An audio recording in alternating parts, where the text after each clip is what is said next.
Eora Nation. Their knowledge, their stories, their livelihoods, everything about them is embedded in this country. We're privileged to be in this space and on their country, and I want to assert that it always was and always will be Aboriginal land. So I'm the curator of this exhibition. I've been lucky enough to work with Elaine Syron, a photographer, and this exhibition, Down the Barrel, Indigenous Resistance, is a collection of Elaine's documentary photography over the past 3 or 4 decades. I think, yeah, it's a big collection. We've got our earliest photo being from 1971, and I think the most recent is 1995. And it showcases the resistance that happened locally in Redfern. You know, it's within the neighbourhood. And I wanted to showcase this history of resistance and how it inspires today's generation. I named it Down the Barrel because I think that acknowledges the violent space between colonisation and our First Peoples, and how much suffering and trauma has been enacted upon our bodies. And so now I sort of thought, how could I bring this, how could I acknowledge that in this space?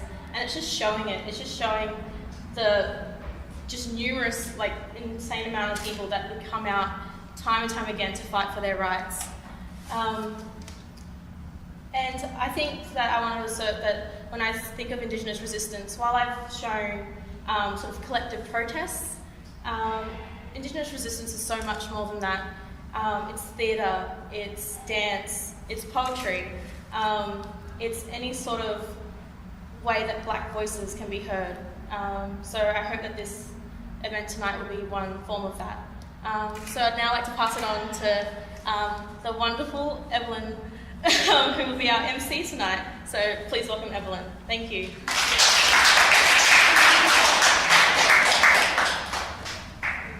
I'm not wonderful. I'm always here.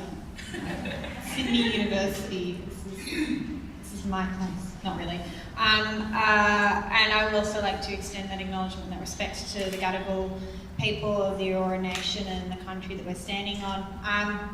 I am so excited about tonight. I'm so excited about these images and the words that we're hopefully going to be hearing later on. I mean, nobody's signed up for the open mic yet, so you're supposed to come and do that, like, now, by the way.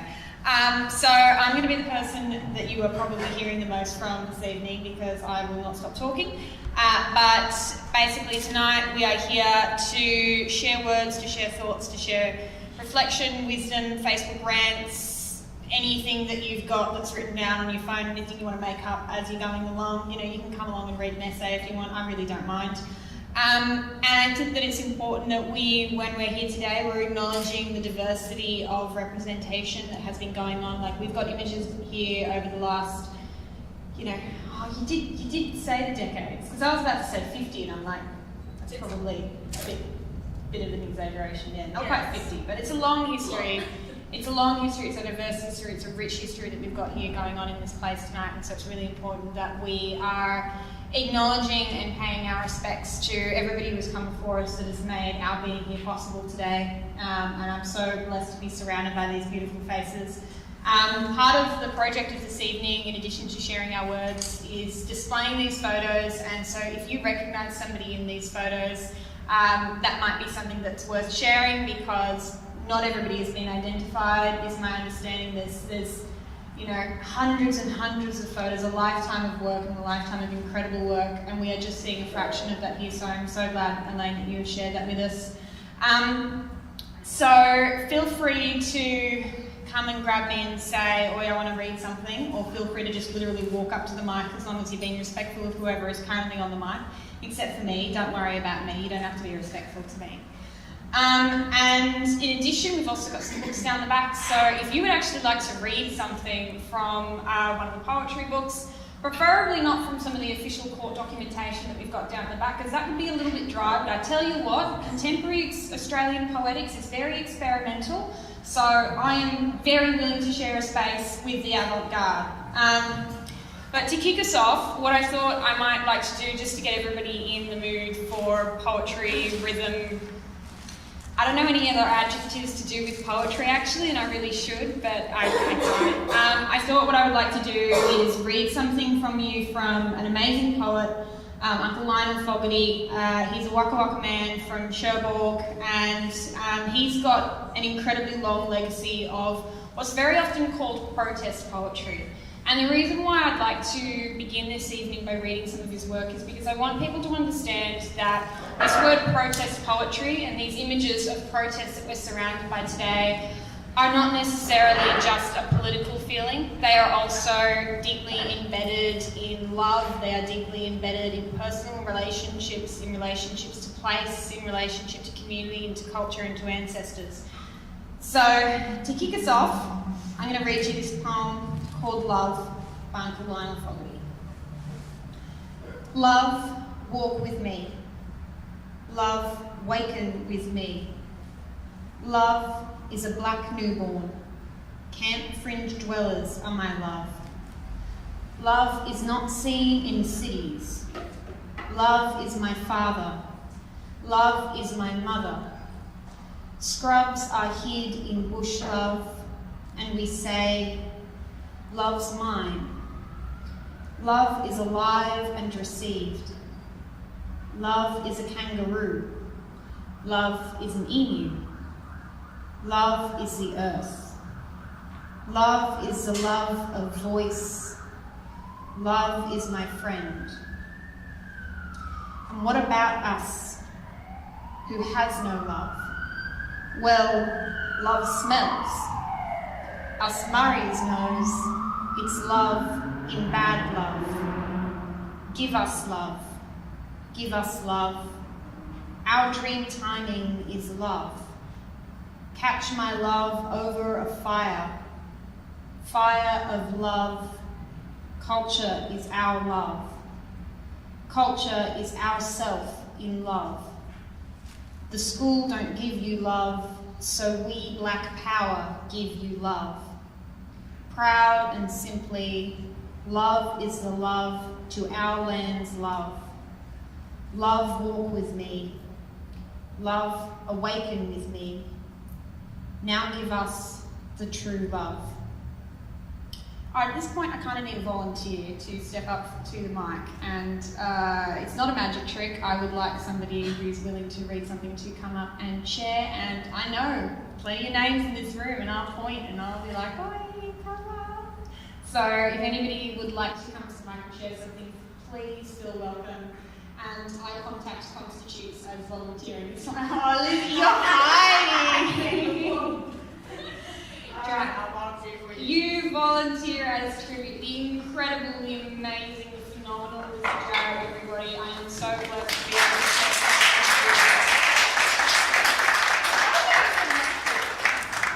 Yeah, I told you.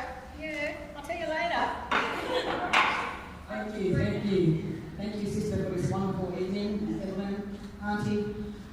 Wow. First, I must also acknowledge that this land I stand upon is my home. There's a Gadigal peoples, and my respect to their elders, past, present, future, and growing. When I first walked in the room tonight, to be honest, the first emotion was a little bit of, wow, we're still doing this? And that was the honest feeling when I first walked in. I was like I know people in them photos that aren't even alive anymore. And we're still doing this. Then I thought about it and I went around and I had a really good look at every single photo, and it's like, we're still going to do this until we get what's ours, until, assert our sovereignty and make this country and the rest of these people understand that it always is, always was, always will be sovereign land, and it's never been ceded to the Crown, never will be. And yeah, so thank you all for coming. Some deadly photos, I have to say, some mad photos. Keep coming, keep doing it, please. All right, where can I start? I wrote something today. Today I wasn't in good headspace, to be honest, so it might be a bit ugly. But hey, colonisation's ugly, so yeah. Where is it?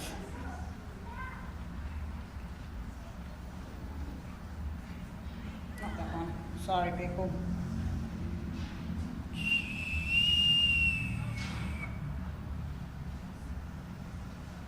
Is that it? No, not that one. Oh God, I was just reading it. Okay, I'll pick another one. There's plenty here, so yeah. Ah, go away. This is one I wrote down in the morning walking my son to school. The concrete jungle, all I see is destruction. How is it greed is their only function? Too many junctions spreading like a virus, more contagious than conjunctivitis. Our mother's soul, raped and murdered, she continues to bleed. Dry down to the bone, desecration never ceased. From the concrete that's poured to the chainsaws that chop, when will her genocide ever stop? This mentality we all need to rearrange. Shake up the numb to what is now climate change. Realise that these freezing spikes and soaring degrees are results of the poisoning of our lands and killings of our trees, which in fact is the essential ingredient that we all need to breathe. They're filling our lungs today with so much pollution, and no, simply wearing masks won't be the solution. So wake up, y'all. It's time for land and cultural preservation. That is, if we all still want to have what is called a human nation.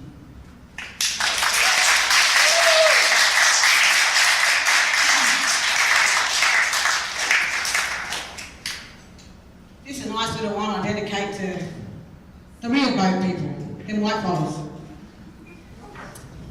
Get over it, they say, and look at all the good things you have in life. Be thankful for the boat people that were white. Celebrate their culture and embrace their pride. It's only built on your cultural genocide. But how is it, I ask, I am to embrace, when from family's arms we have been displaced?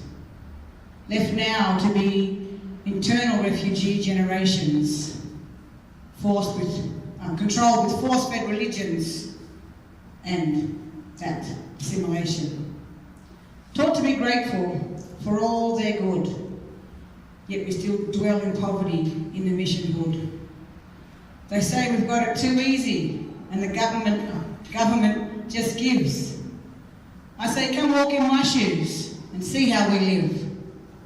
For our richness comes not from money, 4 walls or a door. For even owning their greatest mansion would still see me poor. The material wealth will never make me whole, especially when it's being stolen from my mother's soul. To realise I wish for none of these lucky country things. I just want justice for my people and to hear my elders sing.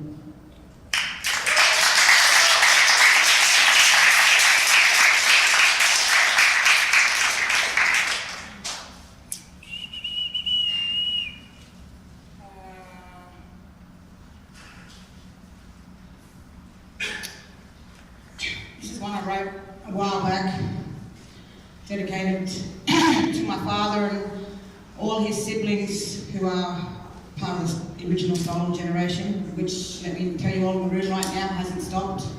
Stolen generation now is, our children are being taken today more and higher rate than any day of the original stolen generation.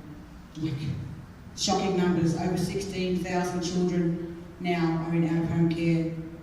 That being, I think, last time I did my statistics, there's about 7,000 in New South Wales alone.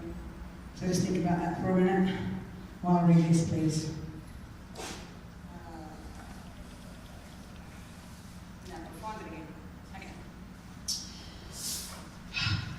Dedication to my father, my fathers, my aunties, my mothers, and to all affected by the continuing stolen generations. Stolen. My father and his 12 siblings, they did steal. No remorse, no empathy, they do not feel. How can this be right?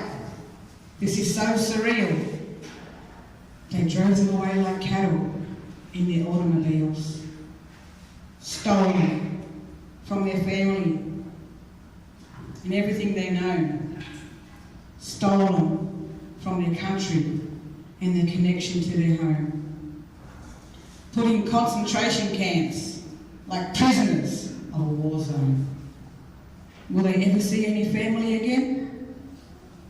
Sadly, the truth is, that's unknown. Stolen from their right to live with no explanation. Upon them they would force fractured religion and indoctrination. A legal binding document allowed in every nation, stolen for the great cause of white assimilation. Stolen from language, culture, and all sacred law. Cook couldn't win, so this was to even the score. Beaten and brainwashed, but they were loved by family no more. And now a part of their spirit and our identity is lost forevermore.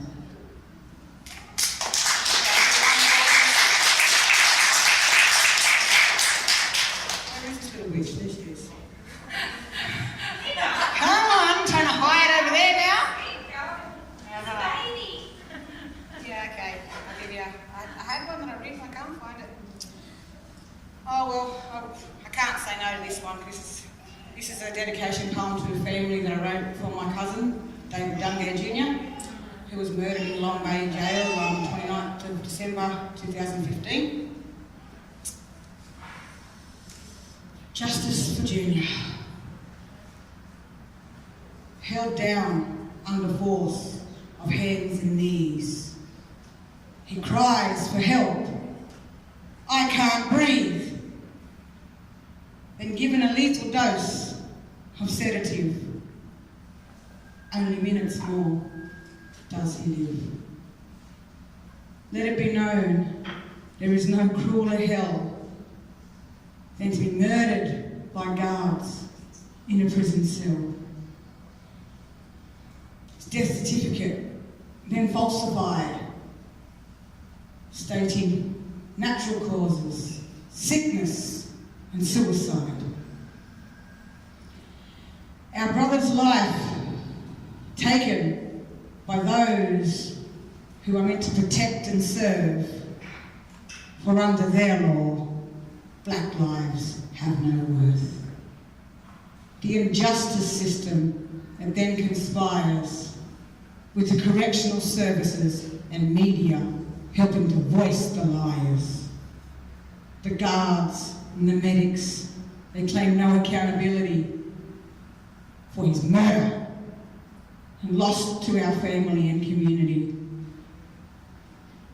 Yet they held him down till he gasped, I can't breathe. The death penalty he did receive. This systemic genocide, it needs to stop. No more murders by racist cops. So today, our brother, David Dungay Jr., we will say your name to let the world know your murder will never go in vain. Thank you.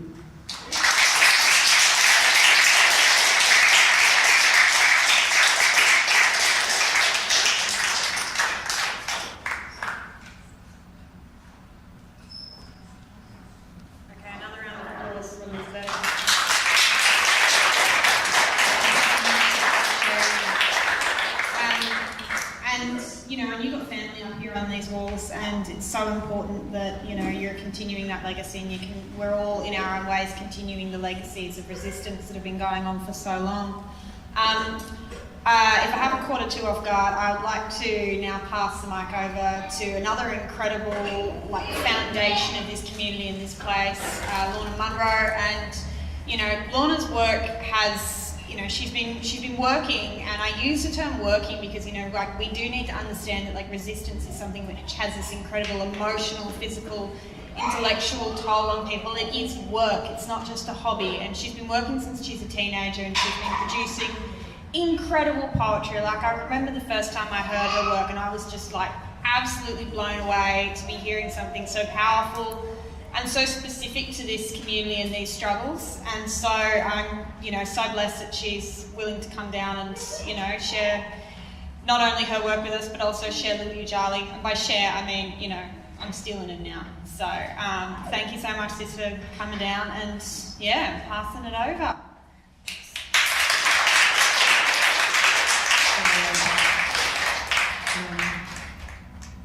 Being a young black girl in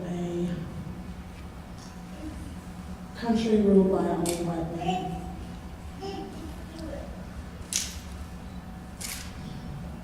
Sometimes it just gets hard to breathe in this world that we are travelling in, escape to a different mind state that we develop out of defiance and debate. Can you relate? To thoughts clouded and jaded, my dreams of youth were overrated. For you presented a view clear and unfaded. Through a TV screen both loved and hated. I ended up with great white hopes in a little black brain. This environment created views of my own self, even back then, was outdated. My best friend, she said, don't you ever change. This is a beast, a monster, a blob of wasted existence. Time to rearrange. The composition this musician was whistling in the soundtrack to our daily misery and misleading intuition, but there was no superheroes toppling over skyscrapers, changing height like a seesaw. I was quick to draw, strength from my own version of law. And this was no playground, court or park, just a place that we would meet after dark and soak up each other's awesomeness. Spending a lifetime wondering where the time went, we were but girls, not quite women yet.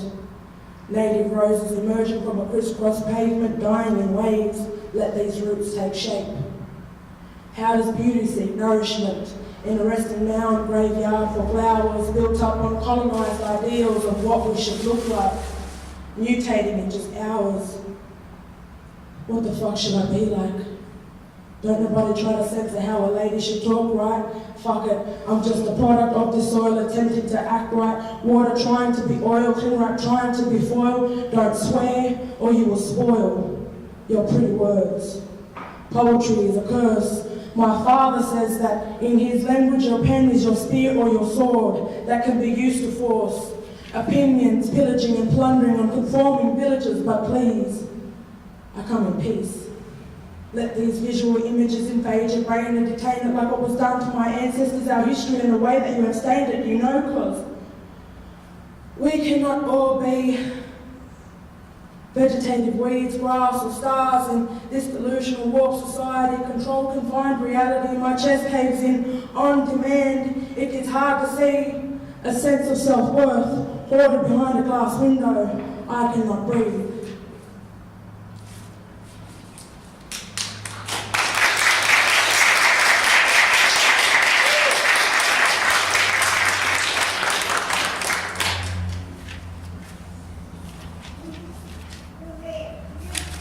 How much time have I got? All the time you Thank you, my beautiful sister, for always setting a great context as well. Can we just give another round of applause?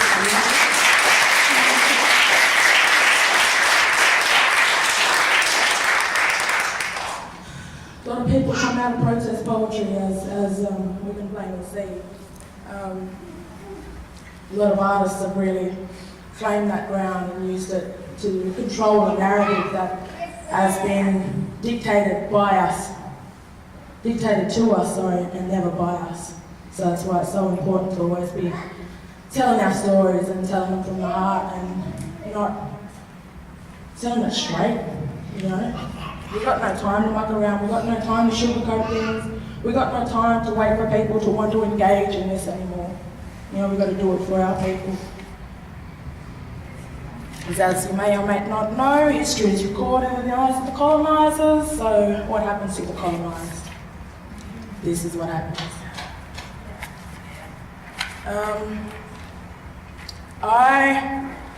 Talking about reclaiming space, I have been on a long journey with my own language and getting rid of a foreign world view that comes along with being colonised. I've been learning my own language. I've been learning my mother's language, which is the Wiradjuri language. Actually, I'm working on a 10-week program at the moment at Alex Park Community School, working with all of their Aboriginal high school students. Yadagari is Wiradjuri for Speak the Truth. So the whole program is finding out what this next generation, what their truths are, and giving them space to be able to tell their truths and connect to one another and other people. So this was a piece that I learnt to write myself, that really started that journey, that language journey. And it's called Wanandirinya Balagu. Nyadu Wanandirinya Wurujuru, the Gui Dara, Maramban Gunjari, Nyadin Balakadilin, Nyadu, Gowangayan, Warambu, Maraguambu, Maradurapu, Jagan, Jin Jagan, Garanyali, Yananabiya, Marandu, Baladu, Bu Dara Baladu, Nyadu, Guni Nila, Gobana, Wira, Nulumungu, Nyanago, Nila, Nyandu, Yuren, Gambira, Murabora, Bu Bandur, Mandira, Mana, Bu Ninya Gur, Yinya Biladan, Marameldan, Gundigan, Nila Nyandu, Mamebo Mara Wargamba, Nini, Borambinya, Bimbin, Winande, Ganana, Nyanadi, Nyadu, Wanadirinya, Warajuru, Bukila, Nyandu, Bambanga Gangi, Marandu, Ninana, Wairawi, Ganambara, Warambu, Ganambara Marambu, Boninya Gabagalia, Ninya Gur, Wanandirinya, Warajuru. I did not disconnect properly, and so the shadow is cast on seeing. My veins pump through blood, rocks and dirt, the same dirt land we are walking in, living in, breathing in, and eating. My mother, she knows no bounds, for it is she who spits rain, thunder and lightning hitting the very ground. And its man-made foundations, it is she who holds the key to my bodily functions and more to memory. I did not disconnect properly, and so I continue on this vicious cycle fed by my functioning rage. Soon enough I'll need to be rebooted, turned off, then on again, in the hope that I can live the dream and work efficiently and be like everybody else, disconnected.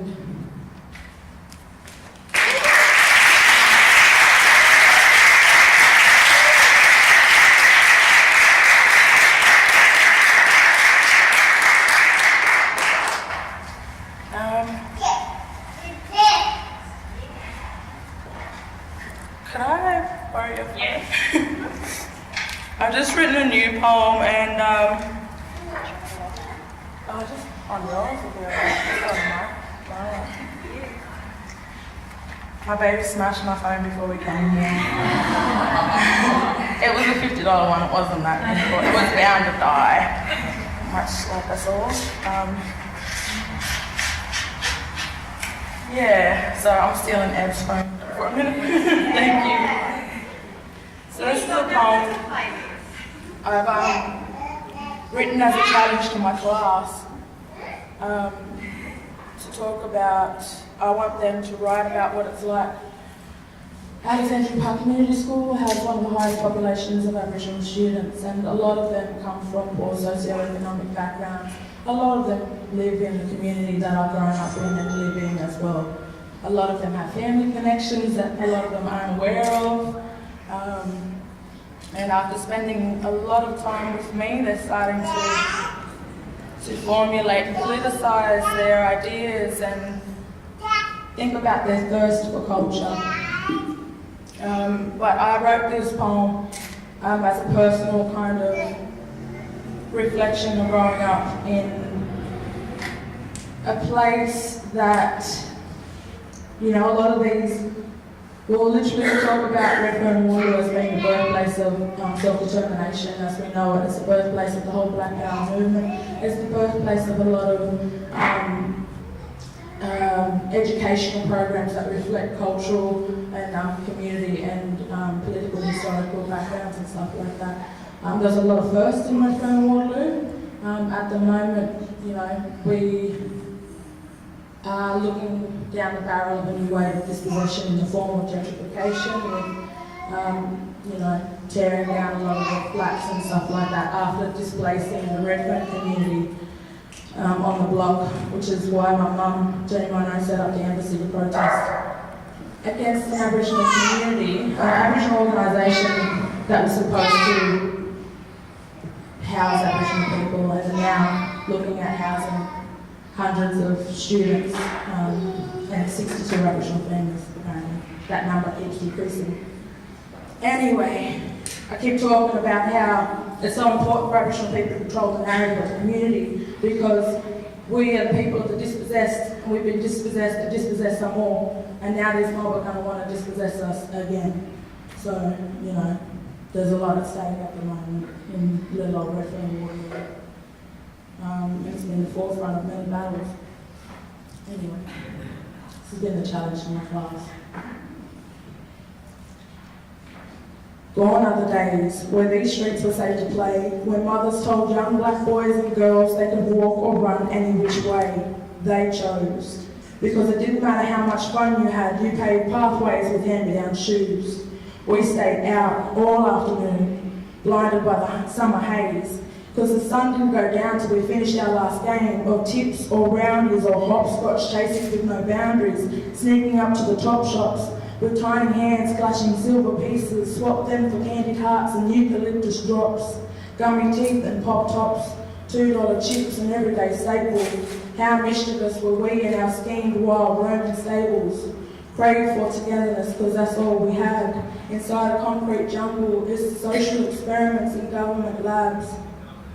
My dad was stronger than your dad, I bragged, when the truth was I hadn't seen him since last winter. I missed having fights with a certain boy, even though I liked the way he rode his bike, because it was my favourite colour. Till one boy was impaled on a pike, pushed by flashing lights.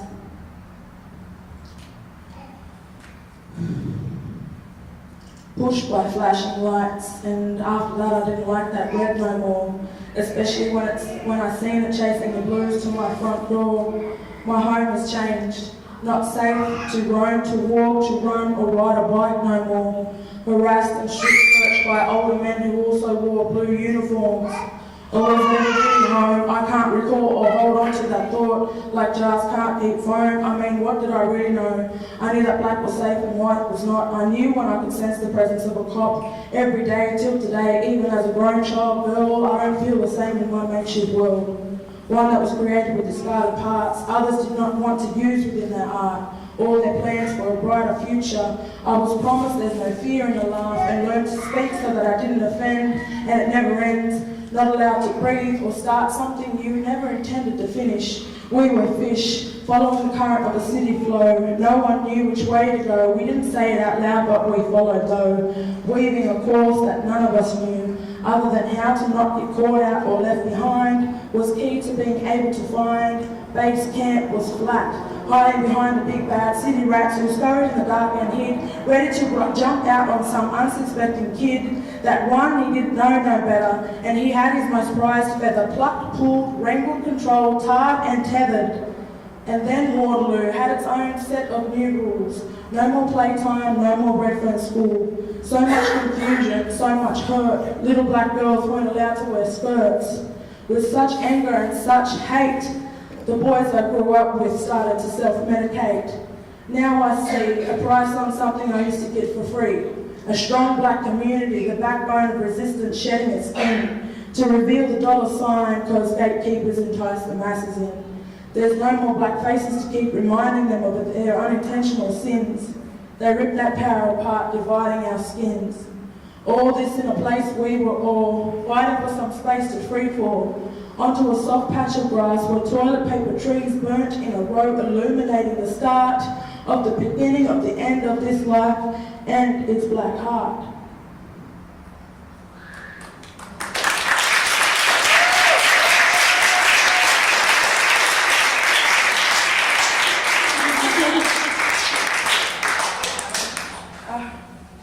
I'll do one more, and then I'll leave it alone. I'll take my little,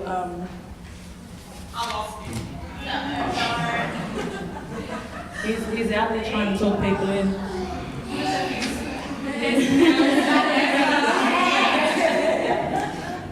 I thought he was heckling me. He's like, get on, feed me now.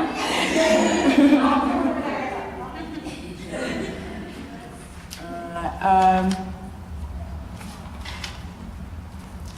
don't even know which one to finish that on now. Oh, then you can read more. I know, hey. No, I'll be here all night. No, I just keep reading the same ones. For the last 5 years, apparently. No. That's why I want to share the new one. I love that. I don't even know. I know, that's what happens when you got a deadly crew of like deadly black writers around you. You just like love each other's work and inspire.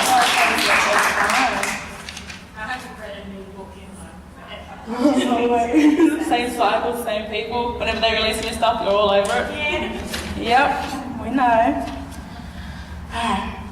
This is one of my first pieces, and I'll leave us with this. One of the first and last. Truth is something every human being on this planet seeks. We see him feels personified and seen front cover, front magazines, but never on the streets. He plays deaf, dumb, and blind when we depend on him to speak. In every elusive escape artist, bullshit artist classes, pump up a chest, prey on the weak. Never accountable, never seems to land on his feet. Never in public, always out of reach, but remains too close, defending personal space at times. We go on a spiritual journey around the world just to find that man in that mirror standing back at you behind, that projected reflection is created for you and you, only you to wear again at certain times. Shatter the illusion of social constructed history. I'm at war with myself, can't let truth get the best of me. I defy the very lie, try to memorize my own rhymes, because the truth is I write my own destiny. That's a lie. Power to the people, previously misunderstood. My people have the power birthing false statehood. Top-down hierarchy, preaching delicious democratic decay. Road of good intentions, paper, sugar, tea and flour, following the good old USA. Community engagement, political politeness, diplomatic oath. We swallow this verbal vomit, though we know it pains the throat. A sweetener would help the medicine go down. Said the man in the sterile white coat, but there was no prescription to be found for eugenics. Labour reads, assimilation or laxative, take a double dose and wash it down, dumb down, truly relaxative. Water's polluted, simple persuasion, cohesion, compliance or a con, conviction. We could take 2 steps back, 1 forward, but where the fuck from? White Australia has a black foundation of stolen land you're standing on. Repeatedly offending intelligence, apologies made, official statements retracted, saying sorry but not really showing remorse for the way that they acted. Keep marching on the same path, our next generation shall not be detracted, and then we will have our own justice at last. Do you really believe the enemy will ever provide sanctuary, living under a stolen world government and a displaced mentality? Fossil fuels burn to feed the power-hungry drive to confederate people machine. Mass media controls the message, and we believe in the obscene. Blinded by our own brilliance, unbelievable atrocities always heard of but never seen. Thank you.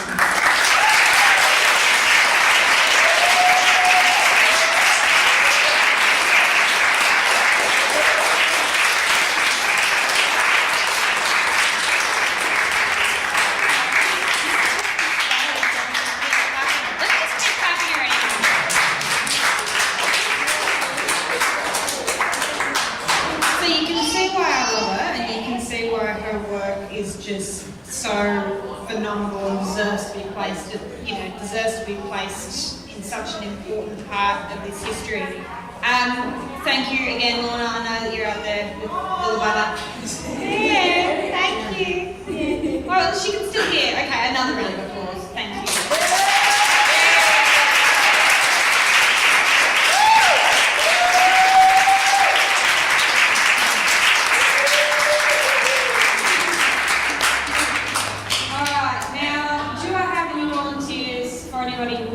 To come up and share something, and keep in mind, like, we're not looking for anything that's like, you don't have to be polished, you don't have to be perfect. That's not what we're here for. We're here to share, we're here to talk, we're here to rant, rap. It's like a rap from old school. Oh, listen, that's just gonna be me having like Spotify like that. Yeah.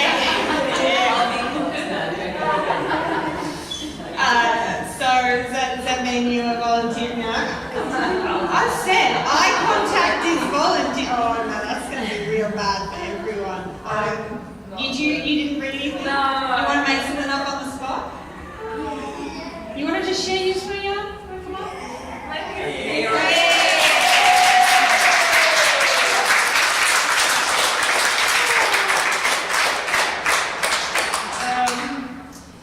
I was just thinking as all this was going on, there's been a lot of stuff on Facebook, and we've all seen a lot of the hate and stuff that's going on around the world.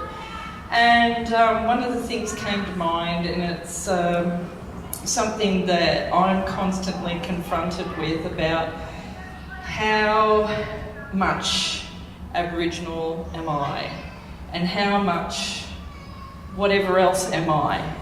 And somebody interviewed me earlier in the year about another form of discrimination I hadn't heard of called colorism.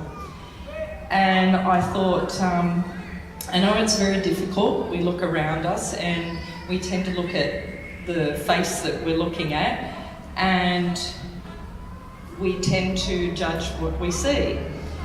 I just wish that somehow people would try and be a lot more open about who they're seeing, who they're experiencing, who they're talking to, and understand that people that are perceived percentages are struggling. And I'm one of those people that struggle with that. And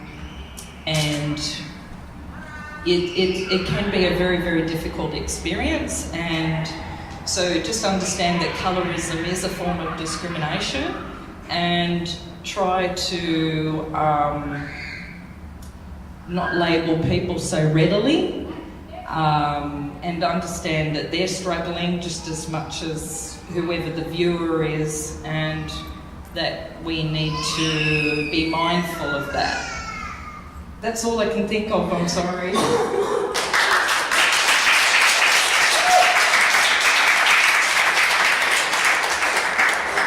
Never apologise. And then use it against you. I don't know who they is in this scenario. Just never apologise. Absolutely. Thank you so much for coming, Caroline. Do we have anybody else who wants to come up and share something? Any thoughts, feelings? I think that's a no. I mean, I respect your autonomy. I have got a couple of ideas of things we can do apart from me rapping to pass the time. But I would like to, if you're comfortable, I'd like to pass it to you, Elaine, if you'd like to share something with us. And so we can celebrate your words as well as the incredible photos that we're seeing today and the incredible history that you brought together for us. So thank you, and please. From the mic.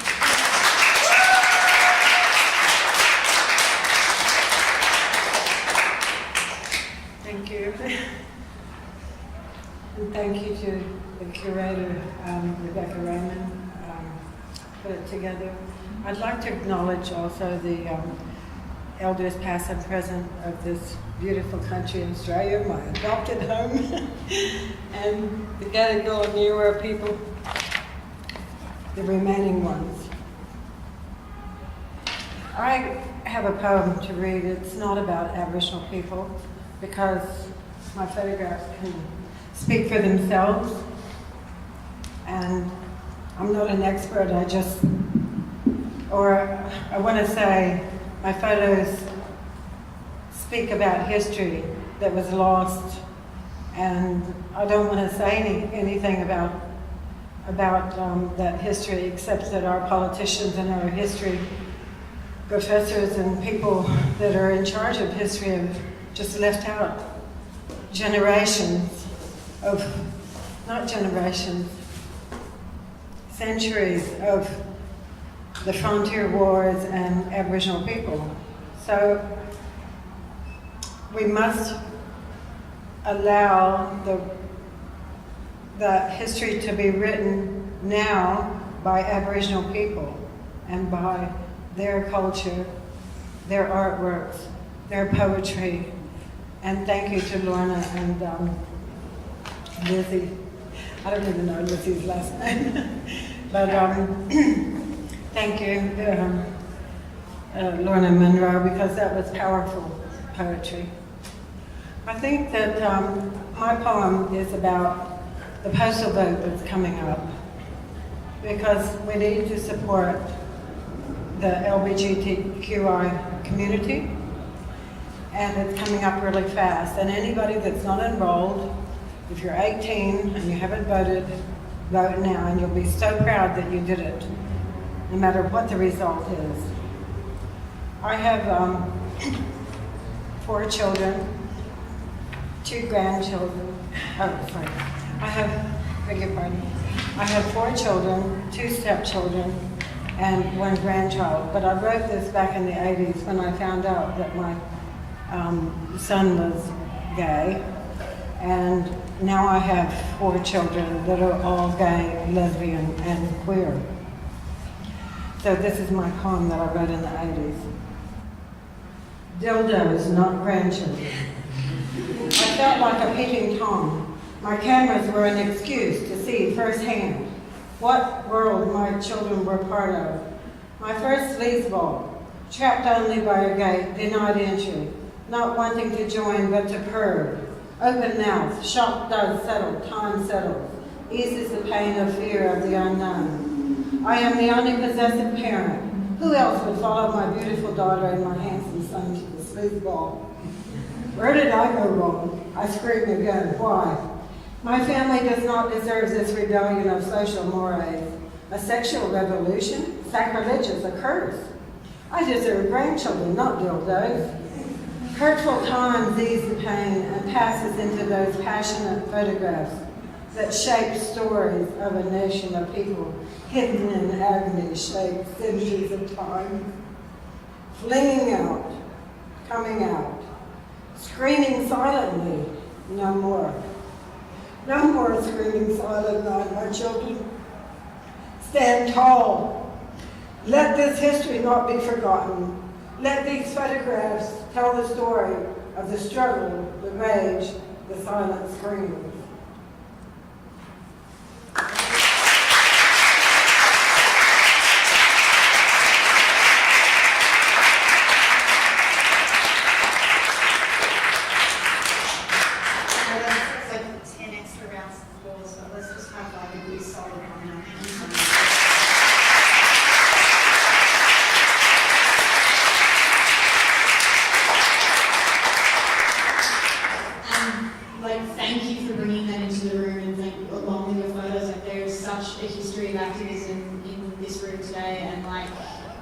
It goes to show like how much expression and art, photography and poetry has a role in demanding respect, demanding recognition, demanding a better world for our children. And you know, I'm always just astounded by the way in which people mobilise those forms of expression for political good and positivity. So thank you so much for bringing that into this space. I don't really know how we are going to follow that. Yes, would you like to come up? Yes.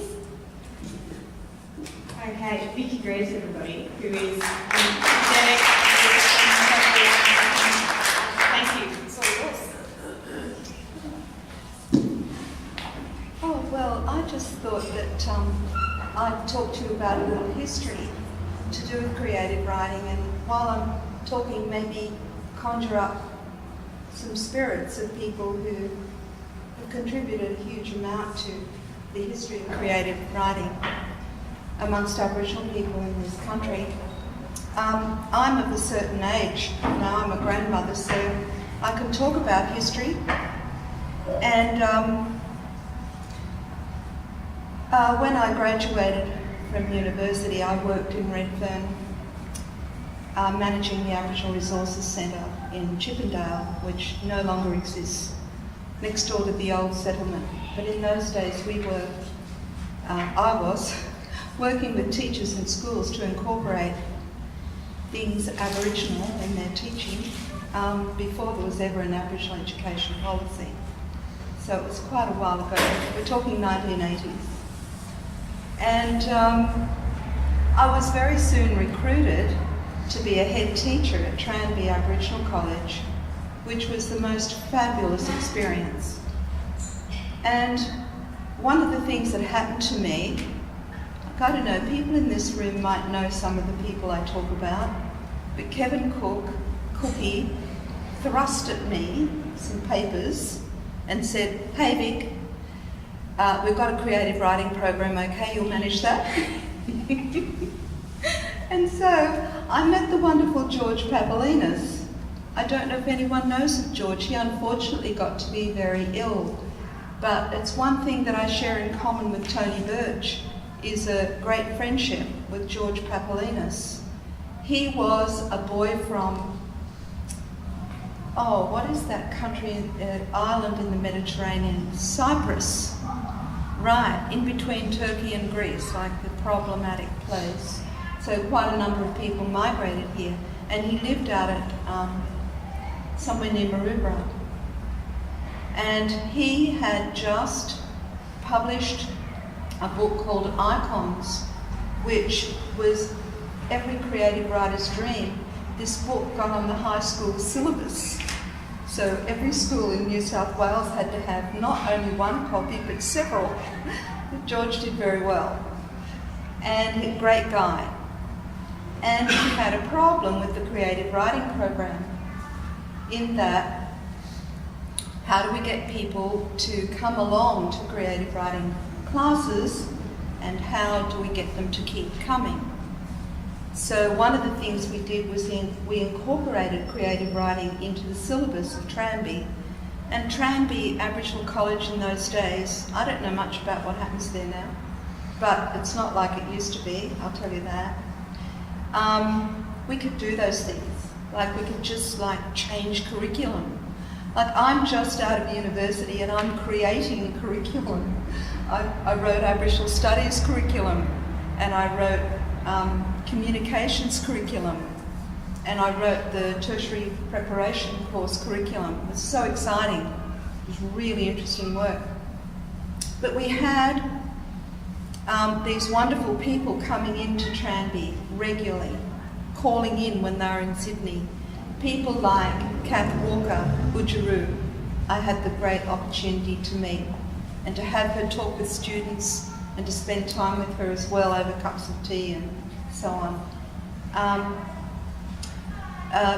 Jimmy Everett from Tasmania, a very important writer, who's written a lot of theatre. He's still working in theatre. Now they've got him working on film. Who else can I think of? Colin Johnson, now known as, became Narrogin, something Narrogin. Colin. Woodroo, very important person in the development of Aboriginal literature, who's been done a great disservice, I think, over identity questions. I won't go into that, but if you're interested, look at what Gary Foley says on his website, and I agree with all of that. And we had this wonderful, rich environment. So George ran the creative writing classes, but it wasn't enough to have the class in Tranby. We decided, it was actually my idea. I made a joke. It's not a good joke. It's a very bad joke. I said to George, what we need is a captive audience. So we took the course out to Long Bay and we ran it in 3 drabs out there. And it was such a fabulous experience. We had students from Tranby actually working with the people there. And of course, without people, there's a lot of issues of lack of literacy. So while people are very good with words and very good with stories, they weren't necessarily able to write them. And a lot of people back then, I don't know, things might have changed. I haven't been working at this level for a while, but people really did not like a pen and paper. They took to the computer much more quickly. And it was like memories of really bad experiences in schools and things like that. I think that, and the sort of, how it grows. But anyway, what we were doing was recording people's stories and then writing them. So when we came back the next week with it all written out, they could read it because it was their story and they knew the story, so they recognised the words. So what we were doing was not only creative writing, but literacy. In the end, we had people writing their own stories. It's fabulous. And one of the students who did a lot of work in the prison, his name is Jack Beatson, he was my student back in those days, he decided to go to the Department of Corrective Services and talk about this program and see if they would support it, and they did. So they supported Jack to take it to 3 more prisons in New South Wales over the next 3 years, and an awful lot of creative writing came out of that.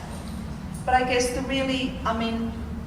one of the really hard things about this story, George and I, we worked so closely together, we formed a really good friendship.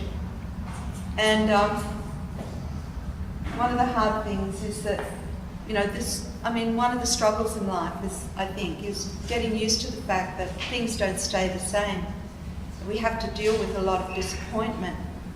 Sometimes things go bad and we don't really understand why. I've now got to a point where I understand the agency of my ancestors in my life, and I wonder why they send all these trials for me. They must be preparing me for something. And so this was a big lesson for me, because, I was thinking tonight, poetry, you want people to tell or to stand up and speak their own poems. Well, I wrote a poem for this book. George had everyone writing things. We had everyone contributing. I'm not sure about Cookie, but I know Lynette Riley did, and various other staff members, everyone was contributing to this book, and he had a manuscript this thick. By the way, 2 of our students won creative writing prizes. That was Michael Ella and Leah, whose second name I can't remember at the moment. Sal, is it? No. This was a girl from Cabramatta. She was in southwest Sydney, and 2 of our students won creative writing prizes in that year. Michael, I particularly got to know, and I really wanted him to keep writing. George wanted him to keep writing, and he became a public servant in Canberra. And public servant in Canberra, an Aboriginal person, means a lot of the joy goes out of your life. I've done that too. So George had a manuscript that thick, and my poem was in there, and I was trying to think of it today. When Kaya said to me, "Oh, you want to come? It's open mic," and I'm thinking, oh, my poem. This is one poem of my life, right? Was in this manuscript. And I didn't keep a copy. And George only had one manuscript, which he kept in a drawer at Tranby, and it disappeared. George and I sobbed at the Hyde Park Hotel over a few beers. We sobbed over the loss of that manuscript. George went on to develop a literary journal, which was quite short-lived, called Republica. I don't know if you've heard of it. There's archives of that. Yes. George, really quite brilliant, but unfortunately developed MS. And so that's kind of put a stop to his career, though he did keep writing for quite some time. So the next time I go to Melbourne, I'm going to visit George Papalinas again and talk about old times. Thank you so much.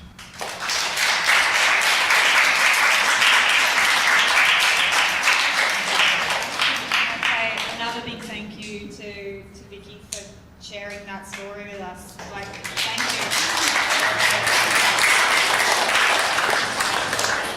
That means something really important to me, hearing about that, because I'm a literary scholar, which means, I have to study the history, I have to study the theory, all of this kind of stuff, but the very depressing thing is that there is not a lot which has actually been recorded about this early movement to say literacy and literary expression is okay for Aboriginal people. Like, you know, to give you like the briefest of histories, this sort of the idea of authorship and Aboriginal voices, you know, people debate about when it began, but now they're sort of going, oh yeah, in the 60s, yeah, Kath Walker, Drew Knuckles, she had a book, yeah, that's all right.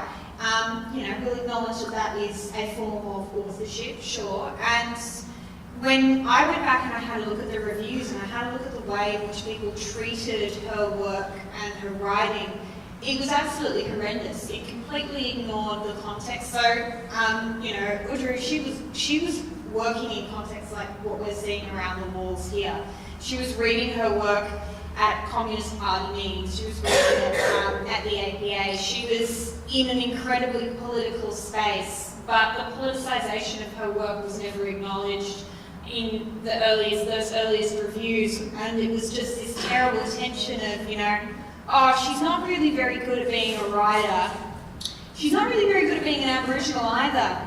Yeah, we don't know what to do with that. And that was the perception of her work now. We now, you know, she is the most published Australian author. She's the most republished Australian author. And so when I go back and look at that history, and then when I hear what Vicky's just talking about today, you know, like I can see from here, from where I'm standing here, how ridiculously hard that must have been to actually find a space in which that was acknowledged as like a thing that could be done, that was worth doing, that deserved to be in a place of sharing and distribution, you know. And even a couple of years ago, we had the Professor of Poetics at this very university, Barry Spur, say that Aboriginal people, we've never really said anything, and if we said anything, it's not worth hearing anyway. So those prejudices, those beliefs, they're still perpetuated today, and as difficult as they are to have to hear, to be around, the response to that should be Aboriginal people speaking out against this and demonstrating not only are we doing incredible things now, but we have been doing incredible things for such a long time.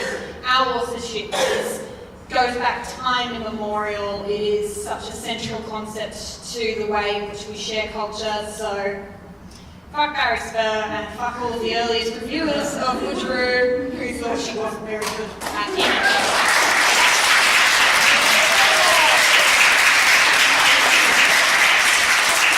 Do I have any more volunteers to read, to come up to share something, to say something?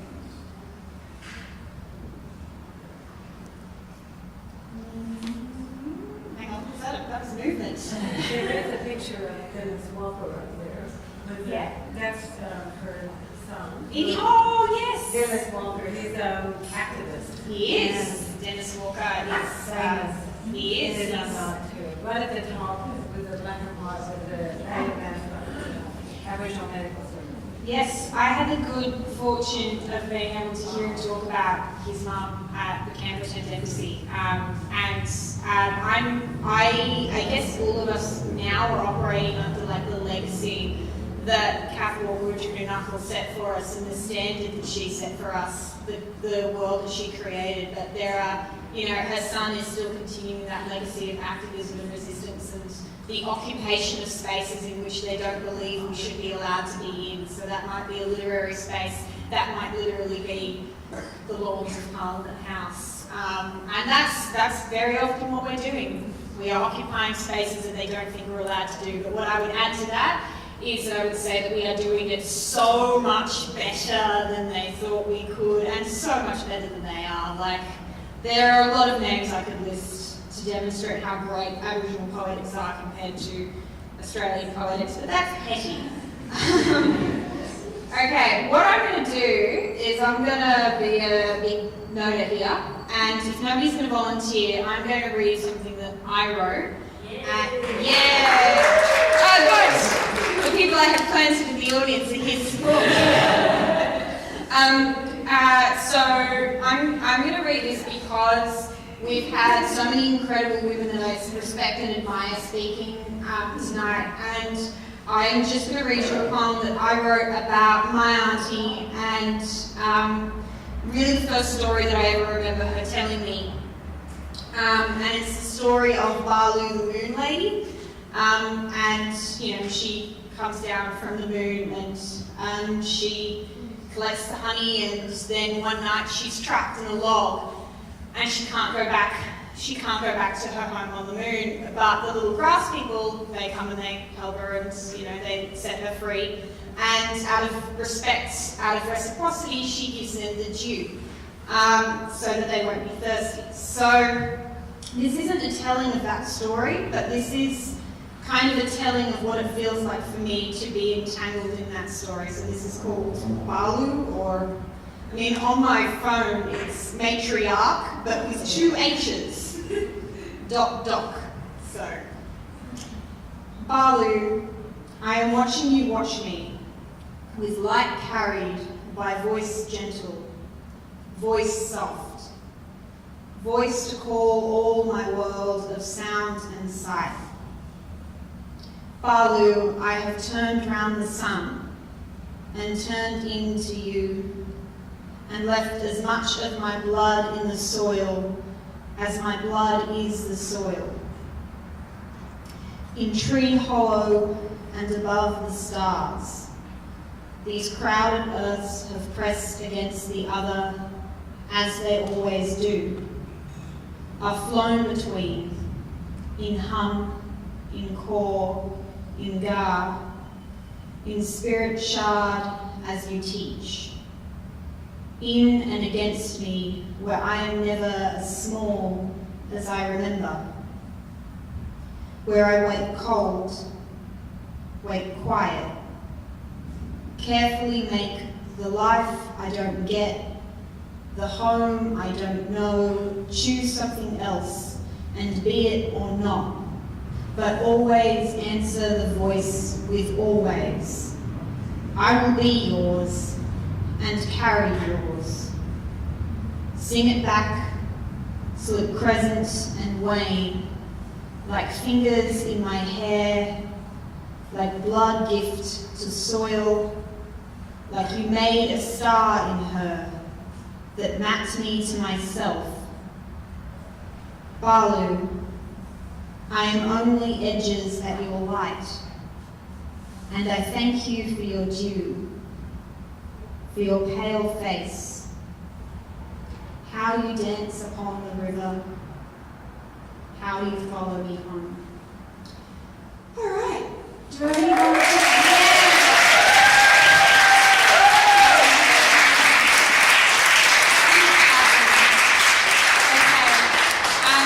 Do we have any volunteers? Any of you would like to step up and share, speak, and rap? I keep offering rap as much as okay, no one's ever taken me up on that. Okay, well we might put a stop there, and we can have a second half. Oh, hang on. Hello. Yeah, sure. Would you like to come up?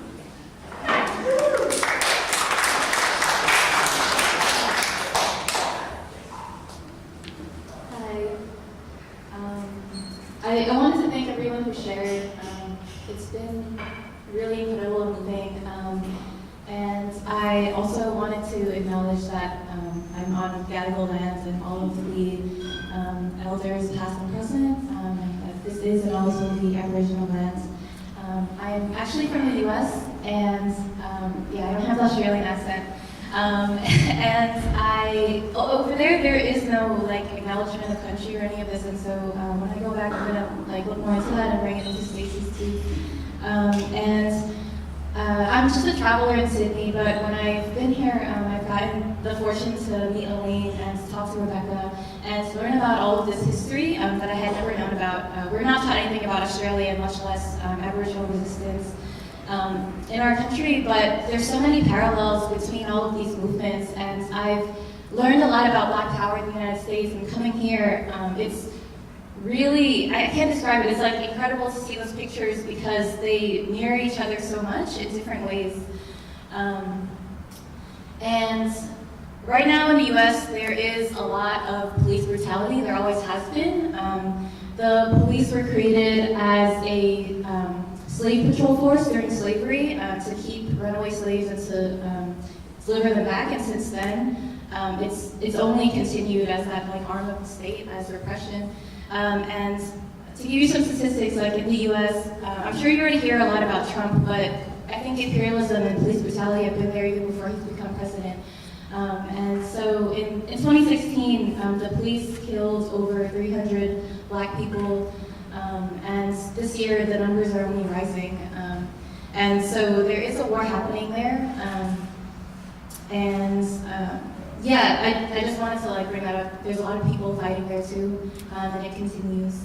And so I'm going to read something I wrote. To give you some background, it's about two people and my grandfather. So it's about this boy named Tamir Rice, and he is a 12-year-old Black boy who was playing with a toy gun just like outside of his home in Cleveland, Ohio, and someone called the police on him. And then within seconds, the police rolled up and shot him and killed him. And yeah, they had all these justifications for it, but this is also for Tamir. And then the second person is Philando Castile, who was killed during a traffic stop by police officers in front of his family. And yeah, this is for everyone who is still fighting, still resisting, and making sure that history and all of these names are not forgotten. And this past year, my grandfather also passed away, and so I've just been thinking a lot about like all of them. I need to ask everyone here, what do you think happens after death, after the physical body leaves? Because too many people are dying, and I need to know. An image. There is Tamir, another year older. He's running around a lot more freely now. There are no guns here. There is Philando, cooking up a storm, so much the clouds rumble a little. He peeks over and sees the hundreds of kids running around the playgrounds. The 5th graders are graduating soon. Grandpa, Gongong, is sitting there too, smiling to himself, daydreaming, ironically. He slowly sips his morning tea from the mug my mom got him when she was in high school. It says father in multiple languages.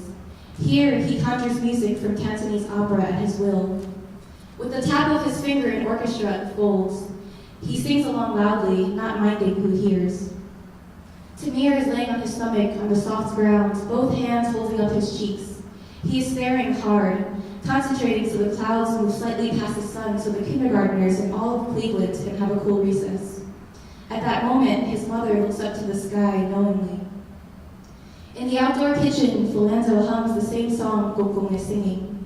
Here, they speak the same language, a language equivalent to music. Here, there are no guns, there is no cancer, the body does not carry weight. Here, those who have died and lived out the lives their physical bodies could not.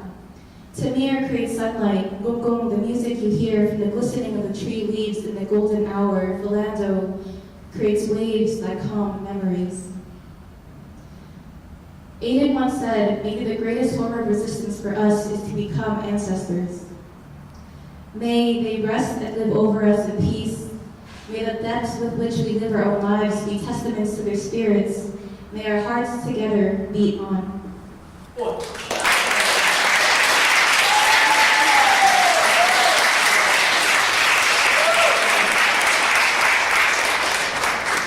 Thank you so much.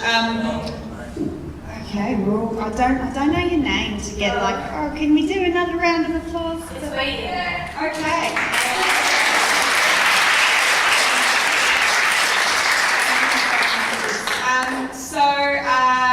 Yeah, we're gonna finish up now, and thank you all for coming out. And I guess, you know, like these poems suggested, we can fill every space with justice. We can fill every space with movements towards freedom and liberation and solidarity. And so I'm really glad that we shared this space together tonight. So thank you all for coming. Thank you everybody who read or who spoke or who shared their wisdom with us. Thank you so much, and see you soon, I suppose.